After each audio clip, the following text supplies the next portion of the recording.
Pergunta, o podcast oficial do TDC.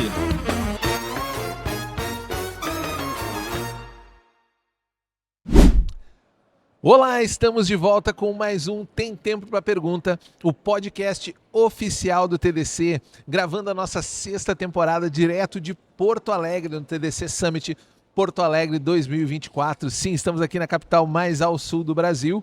E hoje, para começar aqui o nosso episódio, nós vamos falar sobre ética e construção humana na IA. E para isso, eu trouxe aqui a minha amiga, que é CEO da Ibiama, Aline Barbosa. Seja muito bem-vinda, Aline. Muito obrigada. Aline, para começar, já é uma tradição aqui no Tem Tempo para Pergunta, eu sempre tento resgatar um pouco a trajetória de cada pessoa, principalmente porque muito da nossa audiência está naquela fase, é estudante, ou está tentando decidir uma transição de carreira. Me interessei pela tecnologia, mas sei lá, faço letras. O que tem a ver para mim? E eu sei, pelo teu currículo, eu sei que você tem uma trajetória bastante também acadêmica, e eu queria saber como que foi, o que fez você chegar na tecnologia, né? Porque no Brasil ainda não é tão direto você pensar assim, estou estudando aqui no meu ensino médio, pensando na faculdade, vou trabalhar com tecnologia. Ela às vezes aparece. Ou para você foi uma coisa inspiracional, já veio desde cedo? Bom, Júlio, eu posso te dizer que ela começou em casa. O meu pai trabalha com TI. Ah, legal. Então eu era a assistente não remunerada. Um clássico. Que botava, agora eu fiz um banco de dados, bota todos os cadastros ali. Eu era essa pessoa.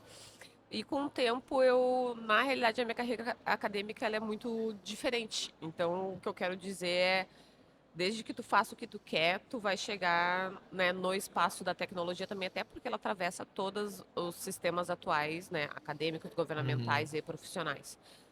Eu comecei com letras, então fiz faculdade de letras, comecei em 2008, me formei só em 2020, então foi uma trajetória, foi quase uma vida inteira.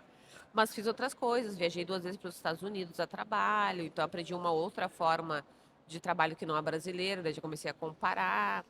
Com isso, o meu tema de pesquisa foi, então, trabalhar com gestão de informação, que é o que eu faço na minha empresa, foi ensinar inglês, né, porque eu era professora, fazia licenciatura em inglês, mas com temáticas contemporâneas ou importantes, né, para a história mundial. Uhum. E uma delas foi a Harlem Renaissance, que é um período negro artístico muito importante nos Estados Unidos. Uhum. Então eu já trabalhava com gestão de informação, daí começou dali a tecnologia. Que legal. Aí eu fui para sair da faculdade, disse nunca mais, né? Depois de tanto tempo, só quero sumir na vida. Comecei a trabalhar com cultura.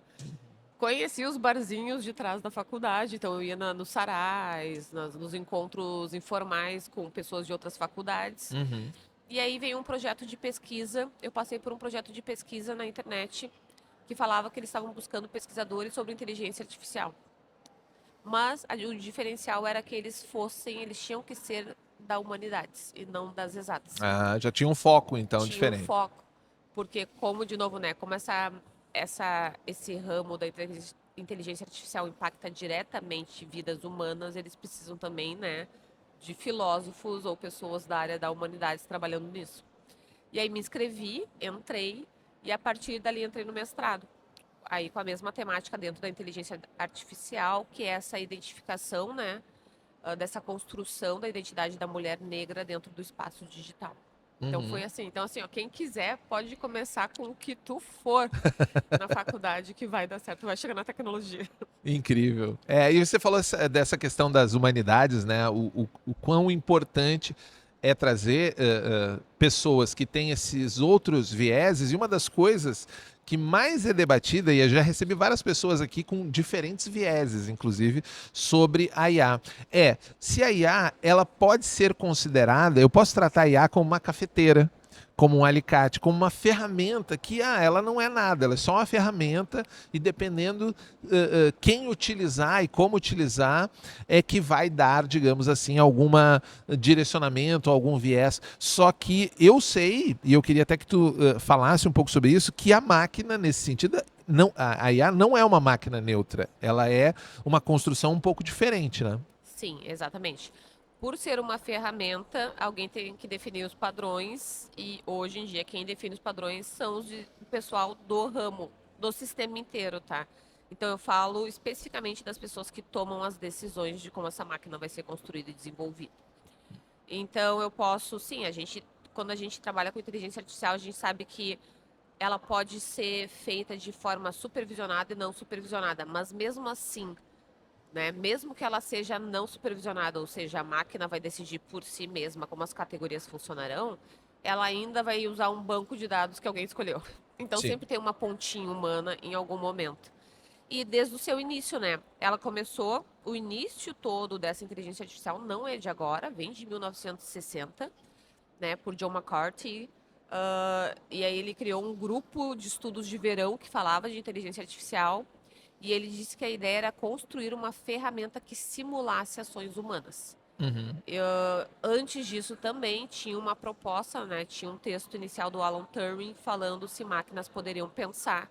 Então toda essa história não é de agora, é de muitos anos atrás e só deu um boom agora em 2010 por causa desse duas coisas muito importantes, né? Aí sim vem muito da máquina, aí sim a gente está falando de dados muito altos, como a gente não consegue controlar isso e a máquina sim, Uhum. que são a alta capacidade do hardware, que a gente não tinha antes, e a alta quantidade de informações que a gente também não tinha antes. Então por isso que o boom só aconteceu agora, mas ela sempre vem do contato com o humano e de uma geração de pensamento humano.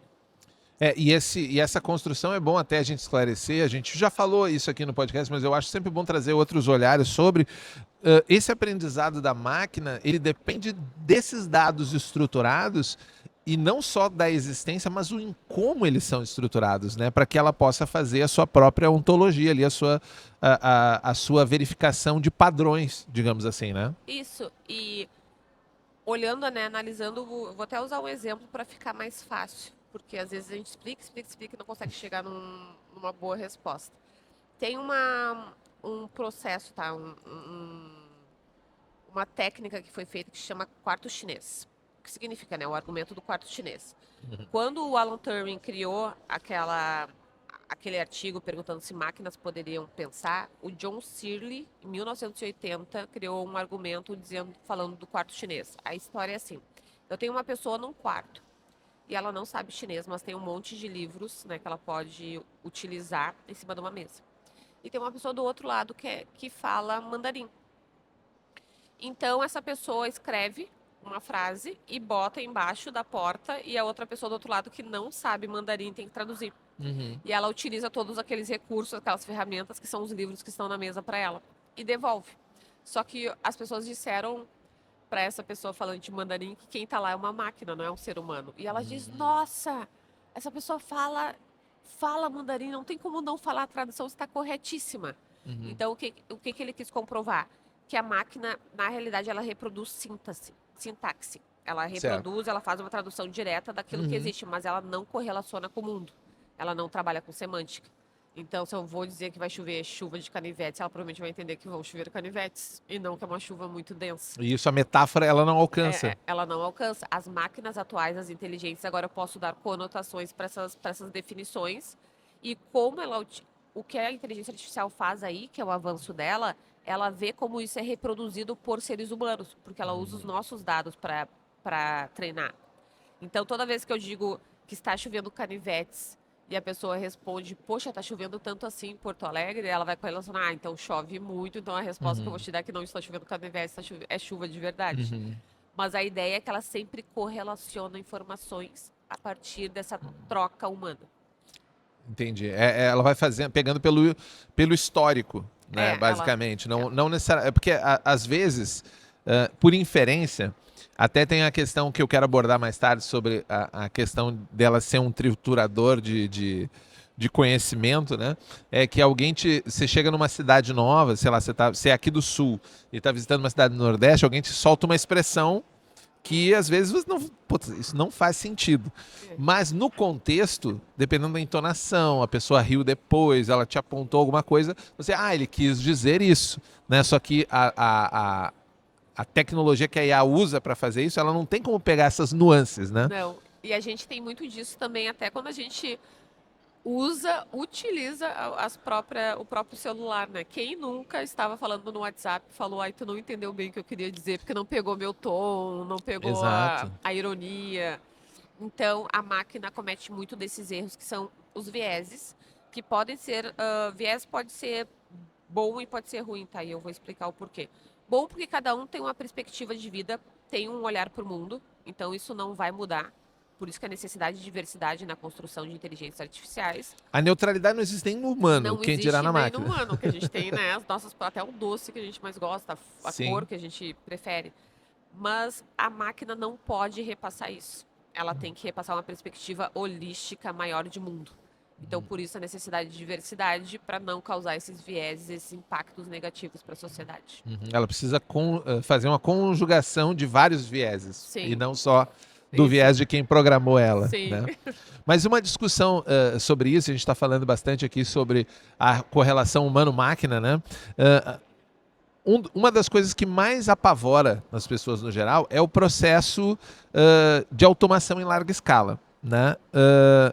E a gente sabe que essa automação em larga escala, ela sempre vai interessar a quem tem o domínio do capital, porque é ele que é capaz de financiar, porque IA não é barata, né? De alguma forma, eu estou tirando das pessoas a capacidade dela de ser produtiva num nível diferente de antes. Eu te dou o tear mecânico aqui na Revolução Industrial e agora você produz mais tecido. Não, eu te dou isso aqui, agora você não pensa mais. Então, como você acha que a gente precisa trabalhar do ponto de vista, obviamente, humano, ético, essa questão da possível, ou se é que é uma possibilidade, você pode me dizer, inclusive, que não é, e eu estou falando uma grande bobagem, que da perda de autonomia do humano no dia a dia, nos trabalhos, na criatividade, naquilo que interfere. Como que a gente vai lidar com isso com a inteligência artificial? Bom, eu gosto muito desse tema, até porque eu venho das letras, né? A gente não pode parar de ler, gente. Não pode parar de ler e falar, e se comunicar, e estudar. Porque a gente viu que teve uma grande queda, principalmente nos últimos anos, de Enem e de vestibular no sistema educacional, nas notas. Então, a gente não está conseguindo nem responder perguntas. Teve gente nessa prova da URGS que disse que não entendeu a pergunta da redação. Isso é um problema. Sim. Porque se eu não consigo entender, provavelmente aí sim a máquina vai me dominar, porque ela tem um sistema lógico de pensar, então ela sempre vai estar correta. Uhum. Talvez não contextualizada, mas ela vai estar acurada na informação. E outra coisa que a gente tem que pensar muito é assim, ela não vai tirar as nossas profissões ou nos ocupar os nossos espaços. A gente usa ela, que nem a gente falou no início, como uma ferramenta. Eu utilizo muito, eu não utilizo tanto, mas eu utilizo um pouco, por exemplo, nas traduções. Eu utilizo muito o DeepL, que é uma ferramenta que eu gosto muito. Ela faz a tradução da palavra, às vezes eu estou com pressa, eu peço ela traduzir, mas eu filtro. Eu Sim. leio a tradução feita e troco os adjetivos caso necessários. Porque é que nem escrever, né? Não foi exatamente essa palavra. Eu não colocaria essa palavra, porque eu sei o peso que ela tem na língua americana e não era isso que eu queria dizer. Claro. Que nem a gente fala, né? Às vezes a palavra que tu utiliza não é exatamente a contextualizável para aquela frase, então aparenta que você está equivocado. Sim. Então, eu acho que se a gente utilizar a IA como ferramenta e se a gente focar em utilizar ela para essas grandes produções de informação em massa, que são Ctrl+C, Ctrl+V, né? São repetições, não há um problema. Sim. Se a gente usar também ela para chegar em espaços que a gente nunca chega, que foi o início dela, por exemplo, a ver um museu e ter uma experiência em outro país, é muito interessante. Amplia Sim. o meu espaço de conhecimento e não diminui ele. Eu acho que enquanto a gente utilizar a inteligência artificial para ampliar os nossos conhecimentos como um sistema de conhecimento, funciona muito bem. Agora, para nos suplantar e suprimir, não. Porque eu acho que até é um processo meio imparável. Eu penso muito na calculadora. Obviamente que eu sei, a gente começou falando que a IA não é uma calculadora, eu não posso encarar ela dessa forma. Mas quando você está nas séries primárias e você tem que aprender a tabuada, e você tem que aprender as 4 operações, você está aprendendo o core, como ela funciona. Quando você chega lá no segundo grau, não, já pode fazer a prova com a calculadora. Você já sabe como funciona, então agora você pode se aproveitar dessa ferramenta para ir além, para entender coisas mais complexas. Eu tenho a impressão, e aí eu queria saber a tua visão sobre isso, que à medida que a IA se tornar mais normalizada na borda, como ela vem sendo, com a LLM contribuiu bastante para isso, né, de uma velocidade, a gente vai ter um momento que o professor não vai mais dizer assim, eu não aceito esse trabalho porque ele foi feito em IA. Ele vai querer saber que partes foi feita, como que você usou, que tipo de interação teve, e aí beleza, porque é a calculadora da letras, Sim, entendeu? é exatamente isso. A gente tem que utilizar. A gente sempre fala como é que eu utilizo essa inteligência artificial e de que forma ela vai impactar. Se ela for impactar positivamente, ou seja, para um acréscimo de análise, né? Então, assim, estou não somente produzindo conteúdo, mas eu analisei onde é que eu tive que usá-la ou não para facilitar o meu processo de aprendizagem ou não, interessantíssimo. Eu não consigo recordar a faculdade que eu tirei essa notícia, porque também a gente vive pegando muitas notícias. Esse é um defeito da tecnologia, né? Muita notícia, a gente não consegue internalizá-la toda. Claro. Então a gente lembra de partes, mas não do todo. Mas teve um professor que ele estava ensinando na faculdade sobre inteligência artificial básica. E aí o que ele pediu para os alunos não foi não utilizá-la, foi exatamente o contrário, utilizá-la, mas perceber onde é que ela tem furos, onde é que ela não Sim. funciona, quais são os problemas dela, e pediu para os alunos resolverem essas partes. Então, eles usam a inteligência artificial, o sistema autônomo, né? Como eu gosto mais de referir, que é o termo que o pessoal da técnica usa mais, porque ela não é uma inteligência artificial, né? Ela é um sistema autônomo que Sim. funciona a partir de gestão de conhecimento. Ele utilizou a máquina, né? A ferramenta, a estrutura para melhorar o aprendizado. Sim. Então, a gente também tem que pensar não somente nessa revisão da própria inteligência artificial, de como a gente está utilizando ela, mas como os nossos processos são. Porque tem muita coisa que pode ser evoluída. Por exemplo, a educação. A educação, ela é praxe há muitos anos. Todo mundo diz que Sim. a gente não está indo mais na aula, ou a gente faz mais cursos, porque a gente não consegue aprender tudo que tem na faculdade. Sim. Então, talvez eu tenha que revisar um pouquinho também como é que está funcionando o sistema E educacional brasileiro. porque às vezes o processo formal ele é lento, enfadonho, ele parte de premissas que hoje às vezes até não se concretizam mais. E ele não é personalizado, né? Eu Não. gostei muito de todas as coisas que eu aprendi na faculdade, eu gostei mais disso. Quem sabe eu foco mais nisso num curso específico. É Sim. interessante, mas a faculdade não está pronta para alterar todo o seu currículo, e demora muito, né? Todo Sim. o sistema obrigatório. Mas a inteligência artificial pode. Então, É. até onde eu uso. Isso é engraçado, porque eu tive agora há pouco tempo fui convidado para dar uma palestra para uma galera de Moçambique que era um ciclo empreendedor e era sobre marketing, que é uma das áreas que é a minha formação, né? Eu sou formado em marketing, eu trabalho com design há anos, eu sou formado em marketing. E aí eu coloquei lá, princípio não sei o que de marketing em 2024. E aí eu comecei falando que eu botei a data 2024 porque eu me dei conta que quando eu me formei em marketing, há 18 anos atrás, nada do que eu aprendi é o que eu trabalho hoje. Ou seja, mudou completamente, porque não tinha nem iPhone quando eu me formei. Né? Não tinha smartphone, só que hoje já tem smartphone, aplicativo, rede social. Ou seja, como você falou, né? O conhecimento, o mundo avança mais rápido do que eu consigo parametrizar uma base de conhecimento replicável. Sabe uma pergunta que eu faria pensando agora sobre isso?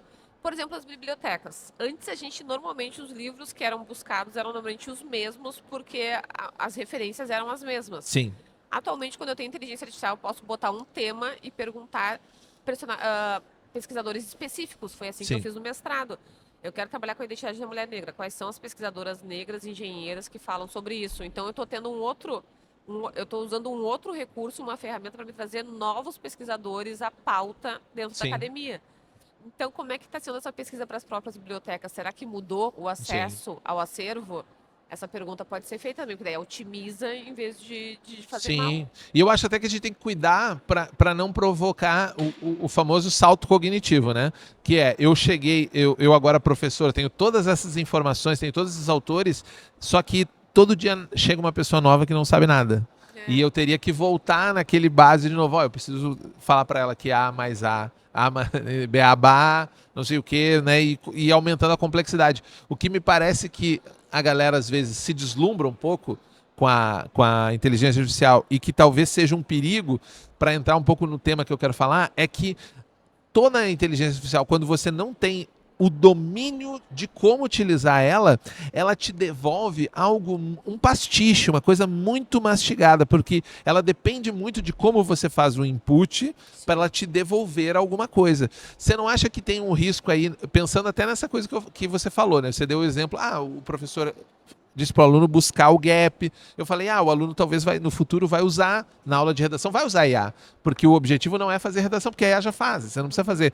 Só que a gente tem regionalidades, a gente tem contextos específicos, temporalidades, eu falei agora, né? Só que a IA, ela não tem como dimensionar isso. Ela vai no banco de dados, pega mastiga lá e te gospe alguma coisa baseada no teu input. Sim, mas olha só, pensando, já vou, ó, das informações que a gente tira. Nunca deixe de escrever, lá vem a professora de letras, mas por quê? Porque a nossa cognição, ela é exercitada, a melhor forma de exercitar e aprimorar a nossa cognição humana é escrevendo, é o ato da escrita. E não é digitação, gente, já foi pesquisado, já foi comprovado. A gente não sei se dá para ver, mas eu faço isso muito aqui no meu, no meu caderninho. A gente precisa escrevo à mão para aprimorar a cognição humana, a nossa, então o nosso próprio melhoramento em vida. Sim. Então não deixem de. Nem que seja um bloco de notas e numa palestra e anotar. É bom. É bom. Não precisa ser toda hora. A gente pode usar a máquina, mas utilizem o papel e a caneta de forma sustentável, obviamente. Claro. Tá? Mas ele ajuda a sua cognição a melhorar. E ao mesmo tempo, vamos pescar o que tu tinha me falado, que agora eu perdi o fio. Pesca comigo. Não, é que eu tinha comentado de você não perder a noção de que aquilo é um pastiche, aquilo é uma cultura que foi mastigada. A gente sabe que, por exemplo, a gente tem que fazer várias perguntas que não são feitas agora. E esse é o ato do pensamento crítico que tem que acontecer dentro da inteligência artificial e humano. Por exemplo, como é que foi feito esse banco de dados? Tem uma informação, né, de uma pesquisadora, Timothy Gebru, que ela fala sobre stochastic parrots, que são, então, papagaios que só repetem, né? Papagaio repete. O que tu fala não necessariamente reproduz conhecimento. Sim. Então, ela diz que o Reddit e o Wikipedia, eles usam 80% do que é produzido do material que é adicionado nesses espaços, nas plataformas, é feito por homens americanos de 19 a 27 anos. Então, é esse conhecimento de mundo que a gente está tendo. E o resto? Então, eu não preciso só utilizar o Wikipedia, mas que em outro lugar eu posso pegar informação para acrescentar, né, uma maior perspectiva para o que eu vou apresentar, para a matéria que eu vou me dedicar. É isso que a gente tem que pensar. Não veja isso como um problema. Mas se eu sei que ele só produz aquilo, onde é que produz outras coisas? Essa pergunta, é isso que o humano faz, é isso que a máquina não consegue fazer. Então, por isso que a gente vai ser sempre melhor e não é algo que a máquina faça. Outra coisa, né? A gente tem que lembrar do Wikipedia. Só 8% do material que é posto no Wikipedia é feito por mulheres. Então, assim... É absurdamente pouco. A quantidade de pronomes que vai aparecer, como é que aquela inteligência artificial, se usar o Wikipedia, vai utilizar pronomes, provavelmente se uma é masculino, provavelmente referenciando homens, né? O que provavelmente tem muito a ver com aquela notícia que disse também... Eu só dando notícia, gente, eu só vou dando notícia. Que quando perguntam quais são os 10 maiores livros do mundo, são sempre nomes de homens. Então, onde é que ela está tirando aquele banco de dados? Quanto de mulher tem naquele banco de dados? Alguém escreveu essa informação. A gente pode fazer perguntas para melhorar. Então, e a gente também pode ajudar a construir a inteligência artificial. Não no desenvolvimento, mas aquele simples thumbs up, thumbs down, né? Botar o polegar para cima e para baixo, diz para a máquina o que ela tem que aprender ou não. Então, a gente consegue também aprimorar a máquina. Prestem atenção nisso, façam comentários, porque isso tudo é lido e é ajudado no treinamento da máquina. O GPT, o Gemini tem essas ferramentas de aprimoramento, né, que você pode ir dando conforme a resposta que vem. Isso, né? E cuidem bastante do que a gente produz também, né? Porque tem muita inteligência artificial que saiu, até bem eloquente, mas disseram que após a utilização humana ela foi ficando mais burra. Então depende muito do que a gente produz, né? O tipo de comunicação que a gente quer propor online. A gente comenta muito nas mídias sociais o quanto de discurso de ódio que tem, o quanto de informação precipitada que tem. Então, talvez no nosso próprio processo, quando a gente for colocar um material online, saibam que esse material provavelmente vai ser treinado. Porque no momento que tu diz sim, tu tá dando os teus dados para a empresa. Então pensem duas vezes o que vocês vão botar lá, porque também ajuda a construir a máquina e a treinar. Eu acho que inclusive a gente tem que ter esse cuidado porque alguns grupos já instrumentalizam essa atividade até para reescrever a história, para reescrever cenários políticos. A gente vê, por exemplo, quanto que a própria busca, né, ferramentas de busca, elas foram deteriorando sua capacidade de gerar uma busca efetiva, exatamente porque alguns grupos instrumentalizaram que eu não preciso, na verdade, questionar qualquer história, eu preciso produzir uma outra história. Quanto mais eu produzir outras histórias, menos esses sistemas autônomos vão ter certeza de qual a história que é certa. Eu vou precisar capacitar o ser humano para fazer esse filtro. Sim, e a gente tem que lembrar que os vieses, né, que ocorrem, isso é muito comentado dentro da área de pesquisa de ética. Aí esqueci de falar que o termo das pessoas que estudam isso é eticistas, tá? Então, pessoas que estudam ética na inteligência artificial são eticistas. Essa profissão, por exemplo, é nova. Então, apesar da inteligência artificial cortar profissões, tem outras que estão crescendo por causa vindo dela. Mesma coisa na Revolução Industrial. Então, o que eu falo para vocês é, pensem muito bem no que vocês vão colocar, atuem com responsabilidade, e responsabilidade é diferente de fiscalização. Fiscalização é só apontar e punir. Então, quando a coisa aconteceu errada, eu vou apontar, dizer que foi, né, aconteceu alguma coisa com alguém, eu vou punir. Mas responsabilização é saber que cada um tem a sua parte. E qual é a minha parte nesse sistema todo? Essa pergunta também não é feita. A gente não debate isso. E também a separação das áreas, né? Eu vejo muito pouco técnico de inteligência artificial e técnicos de engenharia dentro das áreas de humanas. E eu vejo muito poucas pessoas das áreas de humanas em eventos de tecnologia. E eu acho que essa troca tem que acontecer. Senão a gente vai continuar cada um do seu lado, defendendo os seus postos, mas não convergindo. Sem dúvida. Esses eventos, na verdade, multithread, que, por exemplo, o TDC é um evento que normalmente tem muitas trilhas, e esse modelo que a gente está trazendo esse ano para Porto Alegre, ele é focado em inteligência artificial, mas ele traz a inteligência artificial nesse aspecto mais amplo, trazendo a visão do design, a visão de gestão, a visão de pessoas. E eu enxergo que a gente tem ainda muito que caminhar, né? Porque eu acho que tem uma pressão, até porque tem muito dinheiro envolvido, obviamente, né? Não é barato você investir, produzir, disponibilizar o grau de processamento que a gente está disponibilizando na ponta hoje, que eu consigo no celular acessar uma nuvem e ter um processamento que inimaginável, né? de inteligência artificial. Tem uma pressão muito grande para resolver as coisas no curto prazo. Mas me parece, eu queria saber um pouco de ti, para a gente poder organizar esses bancos de dados, estruturar esses vieses, treinar as pessoas, repassar para as responsabilidades, vai tomar muito mais tempo do que o mercado quer que tome, né? Eu espero que daqui dos anos para frente a gente tenha um grande grupo e um grande de profissionais sendo acrescidos no mercado que façam a filtragem desses dados. Porque provavelmente eu vou precisar de especialistas, né? Eu vou filtrar dados especializados. A medicina lida muito com isso. Então, eles falam que é mais fácil programar. Eu até conversei com uma pesquisadora, que é de uma grande faculdade aqui, a UFSC, ela disse que é mais fácil programar do que filtrar os dados. Porque muito dos bancos de dados vem dos anos 80 Sim. E mudou a doença. A doença literalmente mudou. A gente teve outras doenças, incluindo pandemia. Então, como é que eu vou botar um banco de dados de anos atrás e fazer uma inteligência artificial treinar com ele? Sim. Só se eu tivesse um período de tempo, explicar que naquele tempo existia, era isso que existia. Sim. Mas eu tenho que ter esse cuidado, especialmente, não é para tudo, gente, não é para uma calculadora, por exemplo, mas toda inteligência artificial que impacta vidas humanas tem que ser analisado a partir de um processo de filtragem, tem que ter especialistas de filtragem. Até, como eu comentei também, ela só funciona com uma quantidade enorme de informações, e essas informações quem colocaram na internet foram nós mesmos, fomos Sim. nós mesmos.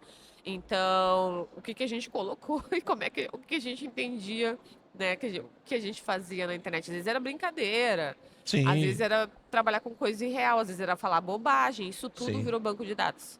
Eu fico muito feliz que o Orkut foi tirado do ar, porque quando eu era adolescente Era o Orkut que tinha, então a maioria das Sim. bobagens que eu escrevi, elas não existem mais. Eu fico muito feliz com isso, quando eu me dei conta, E se né? um banco de dados foi vendido, a gente não É, sabe. pode ser que alguém tenha, mas talvez tomara que ele esteja pelo menos randomizado, que ninguém saiba, consiga associar ele a mim, porque tem isso, né? Eu sempre digo, quando você demora um certo tempo, principalmente o jovem, eu tenho alunos também na área do design que eu digo assim, vocês demoram para entender que a rede social é uma praça e você tá lá gritando para É. todo mundo ouvir. Você acha que não, mas aqui só meus amigos olham. Não, é uma praça.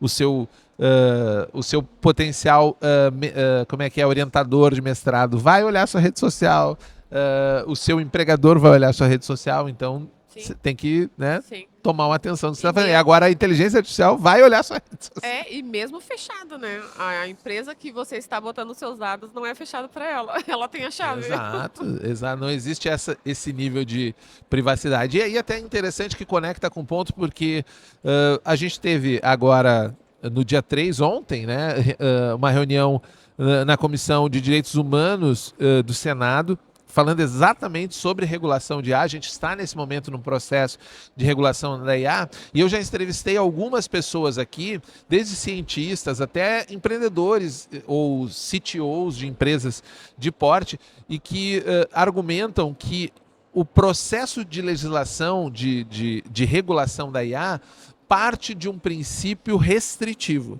Né, de que o que não pode fazer. E aí eles acreditam que isso tolhe a pesquisa, isso atrapalha a evolução, porque quem faz a legislação não necessariamente é a pessoa que tem o total domínio e tal, por mais que você tenta fazer audiência pública. Como que você tem visto no seu trabalho, principalmente trabalhando na filosofia, a evolução desses processos regulatórios e para onde a gente está caminhando com isso? Eu acho que é um risco. Eu acho que a gente tem que também, primeiro como população, responsabilização. Eu sempre começo desses passos, tá? Tem sempre pautas que são botadas a público e a gente tem que votar. Se houver a possibilidade, gente, votem, porque é aqui que a gente constrói. Depois mudar a regulamentação é muito mais difícil. Então, enquanto está sendo construído, vamos impactar, vamos tentar impactar. Outra Isso coisa. não chega muito para o público em geral, né? Não. Principalmente até a galera da tecnologia, que é bom, eu te interrompi, mas eu queria fazer esse destaque, digamos assim, de que acompanhe audiências públicas. Muita coisa que vocês vão reclamar na vida de vocês trabalhando com tecnologia, às vezes é resolvida numa audiência Que pública. é o que a gente comenta, né? Então, várias frases. O que a gente falou antes tem uma frase, né, que é importante, que é não tem almoço grátis. Vamos traduzir para frases contemporâneas. A segunda é a gente pode intervir, é sempre melhor ser preventivo do que mitigativo. Então, assim, se houver audiência pública, né, votemos, que é um ato democrático, e a gente não vota só e depois espera 4 anos para ver o que aconteceu e xinga a pessoa. A gente tem que acompanhar as decisões, quem a gente votou e como é que isso está se manifestando ali. Provavelmente, seu deputado, seu vereador, como é que eles estão pensando sobre isso? Eles já falaram sobre esse tema? Vocês já pautaram ele? Porque eles têm acesso fácil no Instagram, né? Todos eles. Então, perguntem. Isso melhorou, por sinal. E melhorou o acesso a eles também, o que é bem importante. Outra coisa, o que eu acho que é a problemática atual com a regulamentação é que ela vem muito... Ela está tentando sintetizar tudo que está sendo produzido já no mundo todo. O problema é que o mundo todo não é o Brasil. Sim. Então, eles estão usando muito do ACT, o primeiro ACT da Europa. Só que a questão, assim, a Europa tem uma outra idealização de realidade humana, ela trabalha de outras formas, ela teve outras guerras, ela teve uma outra história social e política, e a inteligência artificial, como ela impacta toda a sociedade, ela está sendo construída para aquela população. Sim. Aqui vai ter que ter, de novo, um filtro, não é um Ctrl-C, Ctrl-V, ela está muito Ctrl-C, Ctrl-V. Como é que eu faço para tornar ela, para proteger a população brasileira? Para tornar quase que um direito fundamental, não somente o acesso a todos, que nem todo mundo tem acesso à tecnologia do jeito que a gente tem, nem todo mundo tem 4G, nem todo mundo tem 5G. Então, por exemplo, se eu for botar o SUS só online, e tem o judiciário já usa mais de 48 inteligências artificiais, algumas são só online agora. Como é que essas pessoas que não têm acesso vão utilizar, se é um direito fundamental?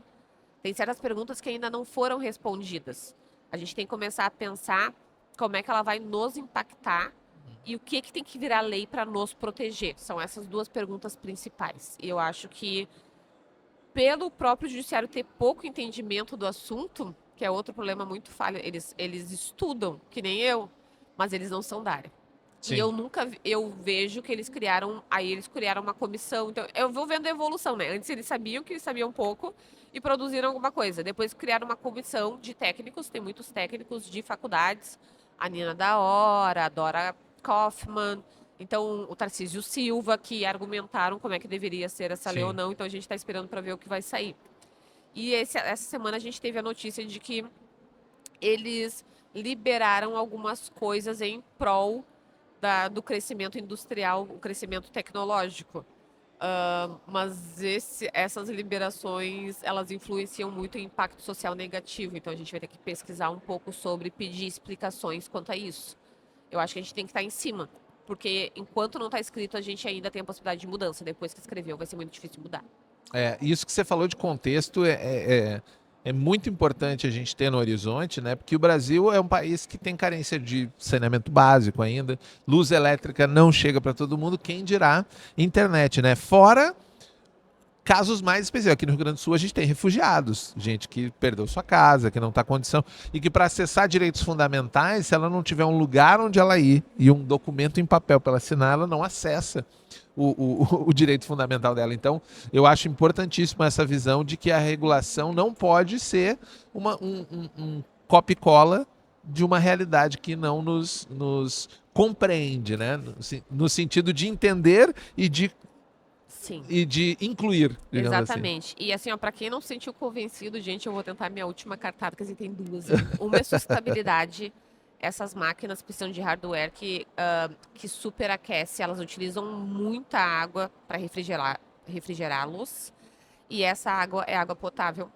Então pensem muito bem se vocês vão utilizar uma inteligência artificial ou não, se for não pelo bem, se vocês acreditam 100% nela, confiam no Google com a alma de vocês, pelo menos pensem se vocês têm filhos e netos, vocês querem ter, se vocês querem que eles bebam água. É uma pergunta simples. É. E a outra que eu tenho para dizer para vocês é assim, ó. Pensem muito bem. De novo, é sempre uma questão de responsabilização. O porquê.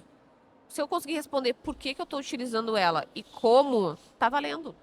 Olha, eu estou utilizando ela porque realmente a gente tem 3 a 4 empregos agora. Eu sou do design, eu preciso pegar umas referências, então assim, eu não estou copiando. Eu pedi para ele fazer toda a estrutura do meu livro, só que a capa eu decidi deixar com o criativo. Que interessante, porque eu queria dar o tempo pro criativo. Que legal. Então eu usei para fazer o praxe, o padrão, com aquelas cores de borda, escolher a tipografia certa, tornar a leitura mais acessível. Por exemplo, né, acessibilidade, eu posso usar muita inteligência artificial. Claro. Mas eu deixei as partes criativas para um ser humano. Então, saber separar. Se eu conseguir administrar, gestionar a inteligência artificial e não deixar que ela me comande de novo, é uma boa opção. Fantástico. Bom, Aline, a gente está no adiantado da hora, o papo bom é assim, ele foi-se embora o nosso tempo. Mas antes da gente encerrar, uma coisa que eu sempre, já é uma tradição aqui do nosso podcast, é pedir para as pessoas que a gente está convidado uma dica cultural. Eu sempre digo que o pessoal da tecnologia anda sempre de mochila, né? Para cá, para você deixar alguma coisa que você carrega na mochila. E aí pode ser um livro, um filme, um documentário. E eu quero bem o top of mind, né? A gente conversou antes de começar aqui, eu te falei um dos tópicos, esse eu não dei, que eu quero a coisa que venha na sua cabeça, que você possa indicar para enriquecer a galera nesse tema que a gente debateu aqui no episódio. Eu tenho 2 dicas, então. Uma sobre cultura humana, que é a editora Brasa. É uma editora que já trabalha com a gente. Eu tenho uma empresa de realidade aumentada, esqueci de comentar. Então, eu utilizo a tecnologia e a inteligência artificial para expandir o conhecimento humano, né? A gente está até com a gente botou a nossa realidade aumentada no Monumento Zumbi dos Palmares, que foi inaugurado no dia 20 de novembro aqui em Porto Alegre, no Largo Zumbi. Então a gente explica como aquele monumento foi constituído, qual é a história de Zumbi, a gente usa a tecnologia para isso. E a empresa Ibiama, a editora Ibiama, ela trabalha só com HQs, então leitura fácil e gostosa, sobre autores brasileiros, eles trabalham só com autores brasileiros e temas brasileiros. Eles ganharam o primeiro Jabuti em HQ e ganharam agora, eles vão receber agora, estão em São Paulo para receber o prêmio de melhor editora do ano. E são aqui de Porto Alegre. Que Então incrível. vale a Como pena é o nome seguir. da editora? Editora Brasa. Brasa. E eles vão Legal. utilizar nossa realidade aumentada no livro deles. Eles têm 2, Fantástico. que é o samba e o de MPB. Então eles pegam músicas de samba e escrevem HQ sobre, Que bem legal. legal. E um livro sobre a temática tá comigo aqui, já que a gente tem tela, né? Vou mostrar Racismo Algorítmico, do Tarcísio Silva. É um pesquisador negro conhecidíssimo, trabalha não somente aqui, mas com correlações em outros países, né? O livro fala sobre inteligência artificial e discriminação nas redes digitais. É um livro excelente. Edição do Sesc, né? Essa aí. Edição do Sesc e trabalha então na coleção de democracia digital. Tem uma coleção inteira. Então, se vocês não quiserem ler ele, tem uma coleção inteira. Vocês podem catar outro. Mas leiam esses tipos de autores. Tô vendo que ele tá bem utilizado aqui, né? Tá cheio de marcações. E nem comecei, essa foi a leitura 1. A leitura 2, depois eu preciso que essas empresas me patrocinem de adesivos, porque eu uso muito. Tá certo. Aline, foi um prazer te conhecer. Muito obrigado por ter aceitado o convite de vir aqui falar com a gente. E eu queria que você deixasse o contato para a galera que quiser trocar uma ideia contigo, quiser saber mais do teu trabalho, da Ibiama também. Ficou interessado? Como que a galera pode se conectar com você na internet? Então, quando quiser visitar e estiver em Porto Alegre, me avisem. Eu estou a nossa empresa fica no Tecnopuc e é a única empresa de pessoas negras. Então a gente tem Que também loucura. a gente leva essa pauta pra gente porque, né, faz parte do nosso ativismo. E a gente também está no ib.art no Instagram, é só seguir a gente está lá falando de cultura e tecnologia ao mesmo tempo. Que incrível. E para você que nos acompanha até agora, fica o convite a conhecer os nossos episódios. A gente tem nos principais agregadores de podcast diversos episódios toda semana. Nas quartas-feiras, às 18 horas, tem episódio novo. E se você quiser ver esse papo em vídeo, temos o nosso canal no YouTube também, que tem os cortes, que é aquele jeito legal de você mandar para um amigo, amiga, colega de trabalho, conhecer mais sobre tecnologia, arte aqui, né, humanidades, que é sempre um tema legal que a gente traz aqui toda semana no Tem Tempo para Pergunta. E, obviamente, eu espero vocês no nosso próximo episódio. Até lá, tchau! Tem tempo para pergunta? Eu tenho tempo para pergunta? Tem tempo para pergunta? Tem tempo para pergunta? Eu tenho tempo para pergunta? Tem Tempo para Pergunta, o podcast oficial do TDC.